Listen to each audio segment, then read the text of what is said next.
యోబు గ్రంథం 37వ అధ్యాయం 12వ వచనం. ఆయన వలన నడిపింపబడినవై, అంటే దేవుడే నడిపిస్తున్నాడని చెప్తున్నాడండి. ఈ విశ్వాన్ని దేవుడు నడిపిస్తున్నాడని చెబుతూ నరులకు నివాస యోగ్యమైన భూగోళం అంటున్నాడు. చూడండి, ఈ భూమి ఉందే మనం అనుభవిస్తున్న గ్రీన్ ప్లానెట్ అన్నారండి. విశ్వంలో ఎక్కడా ఇటువంటి గ్రహం లేదు. ఎందుకంటే ఎక్కడ ఇతర గ్రహాలలో నీరు లేదు, ఇతర గ్రహాల్లో ప్రాణవాయువు లేదు, ఆక్సిజన్ లేదండి. ఈరోజు మనం పిలుస్తున్నామే, మనం బ్రతకడానికి కావాల్సింది ప్రాణవాయువు. అన్నిటికన్నా ప్రధానమైనది అదే. అది ఉన్న తర్వాతే నీరైనా, తిండైనా, మరి ఏదైనా. అసలు ప్రాణవాయువే లేదనుకోండి, పెట్రోల్ రాలిపోయినట్టు మనుషులు అలా రాలిపోతారు అక్కడే. కనుక ప్రాణవాయువు దొరికేది భూమి మీద మాత్రమే అనేది ఏమిటి బైబిల్లో రాయబడిన మాట. ఈ మాట ఎప్పుడు రాయబడిందో మీకు చెప్తానండి. క్రీస్తు పూర్వం సుమారు 1400 సంవత్సరాల క్రితం అండి. Before Christ, BC 1400 years. ఇప్పుడు క్రీస్తు శకం, క్రీస్తు తర్వాత ఏడి, ఇది ఎంత అండి?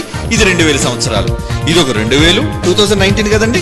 ఇది ఒక 2000, అది బిఫోర్ క్రైస్ట్, అదొక 1400. అంటే 2000 ప్లస్ 1400, అంటే నేటికి సుమారు 3400 సంవత్సరాల క్రితం బైబిల్ అనే మహాజ్ఞాన గ్రంథం ఈ ప్రపంచ అజ్ఞానం గురించి ఏం చెప్పిందో చూడండి. మానవ నివాస యోగ్యమైన భూమి, భూగోళం, మనిషి నివసించగలిగేది భూమి మాత్రమే అని బైబిల్ ఎలా చెప్పిందబ్బా? ఏంటి బైబిల్కున్న ప్రత్యేకత? క్రియేటర్, ఇందాక మీకు చెప్పానే, చేసినవాడు. కాబట్టి ఏ గ్రహంలో మనిషి జీవించగలడో దేవుడు తెలుసు. ఒకవేళ మనిషి ఇతర గ్రహాల్లో జీవించటం అనుకూలమైతే దేవుడు చెప్తాడు, రే అంగారగ్రహం ఉందిరా, మనులకు నివాసయోగ్యమైన అంగారకుడు, బుధుడు, కుజుడు, శుక్రుడు, శని, లేదా పక్కనున్న చంద్రుడు, ఈ పేర్లు చెప్తాడు ఆయన. క్రియేటర్ తెలుసు ఆయనకి. ఆయన చేసినప్పుడు ఎక్కడ మనిషి నివసించగలడో అన్నది సృష్టికర్తగా ఆయనకు తెలుసు. కాబట్టి ఆయన రాయించిన పుస్తకం కనుక ఆయన చెప్తున్నాడు ఏమని? మరలా చదవండి ఆ మాట. ఆయన వలన నడిపింపబడినవై నరులకు నివాస యోగ్యం, నువ్వు నివసించడానికి యోగ్యంగా ఉండేది, అనుకూలముగా ఉండేది భూగోళము అని అన్నాడు. చూడండి, అవునా?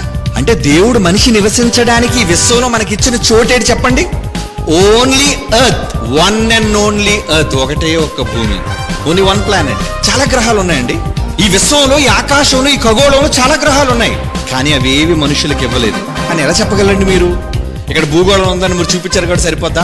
ఇంకో మాట చూపిస్తాను. కీర్తనల గ్రంథం చూడండి, 115వ అధ్యాయం. కీర్తనల గ్రంథము 115వ కీర్తనలోని 16వ వచనం చదవండి. అక్కడ ఏముందో? 115వ కీర్తనలోని 16వ మాట. భూమి ఆకాశములను సృజించిన యెహోవా చేత మీరు ఆశీర్వదింపబడిన వారు. ఆకాశం, ఈ మాట జాగ్రత్తగా చూడండి, ఆకాశములు యెహోవా వశం, భూమి ఆయన నరులకిచ్చి ఉన్నాడు అని చెప్తున్నాడు. చూడండి, ఈ విషయం స్టీఫెన్ విలియం ఆకర్స్ తెలియదండి, ఇస్రో శాస్త్రవేత్తలకి తెలియదండి, ప్రపంచంలో ఏ శాస్త్రవేత్తకి తెలియదండి. ఇది మనం సవాలు చేసి చెప్పగలం. మీరు ఏ పరిశోధన చేశారండి? నేను ఖగోళాన్ని పరిశోధన చేయలేదండి. నా దగ్గర టెలిస్కోప్ లేదు, నా దగ్గర కోట్ల రూపాయల ధనం లేదు. కానీ భూమి మీద మాత్రమే మనిషి జీవించగలడు అని సృష్టికర్త అయిన దేవుని మాటను నమ్మినని చెబుతున్నాను. నమ్మకం. మానవ నివాస యోగ్యం, భూమి మాత్రమే మనిషికి యోగ్యం, గ్రహాంతర జీవులు లేవని బైబిల్ సాక్ష్యం. మానవ నివాస యోగ్యం, భూమి మాత్రమే మనిషికి యోగ్యం, గ్రహాంతర జీవులు లేవని బైబిల్ సాక్ష్యం. నవగ్రహాలున్నాయని చెప్పి పాఠం నేర్పింది, ప్లూటో గ్రహం కాదని మాటను మార్చింది. గ్రహాలలో జీవన్నది లేదని బైబిల్ మాత్రమే సవాలు చేస్తుంది.